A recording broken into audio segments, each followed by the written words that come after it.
అనుదిన నిత్యజీవపు మాటలు. దేవుని నామానికి మహిమ కలుగునుగాక. దేవుని వాక్యాన్ని చదువుకుందాము. ఇప్పుడు మీ కొరకు నేను అనుభవించుచున్న శ్రమల యందు సంతోషించుచు, సంఘము అను ఆయన శరీరము కొరకు క్రీస్తు పడిన పాట్లలో కొదువైన వాటి యందు నా వంతు నా శరీరమందు సంపూర్ణము చేయుచున్నాను. కొలస్సీలకు రాసిన పత్రిక 1వ అధ్యాయము 24వ వచనం.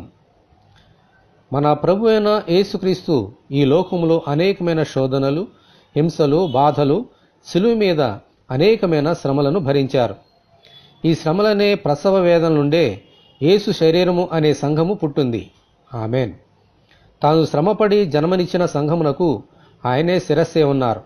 యుగ యుగములు దేవునికి మహిమ కలుగునుగాక. ఆమెన్. అపోస్తలుడైన పౌలు కూడా ఆ సంఘము కొరకు అనేకమైన అవమానాలు, హింసలు, బాధలు, శ్రమలు అనుభవించి సంఘం యొక్క క్షేమాభివృద్ధి కొరకు ప్రయాసపడ్డాడు. ఆమెన్. హల్లెలూయా. యేసుక్రీస్తు శరీరం అనే ఆ సంఘములో అవయవములే ఉన్న మనము కూడా ఆ సంఘము యొక్క క్షేమాభివృద్ధి కొరకు ఎన్ని శ్రమలు వచ్చినా, ఎన్ని శోధనలు వచ్చినా శిరస్సే ఉన్న మన ప్రభువుకు లోబడి ముందుకు సాగిపోవాలి. ఆమెన్. హల్లెలూయా. ఇటువంటి కృప కొరకు మనమందరము ప్రార్థన చేసుకుందాము. ప్రభువా, సంఘమునకు శిరస్సు ఉన్న మీకు వందనములు.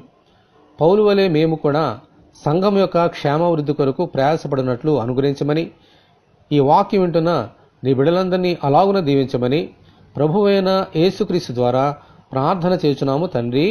ఆమెన్. ప్రభువైన యేసుక్రీస్తు కృప మనకందరికీ తోడే ఉండి నడిపించునుగాక.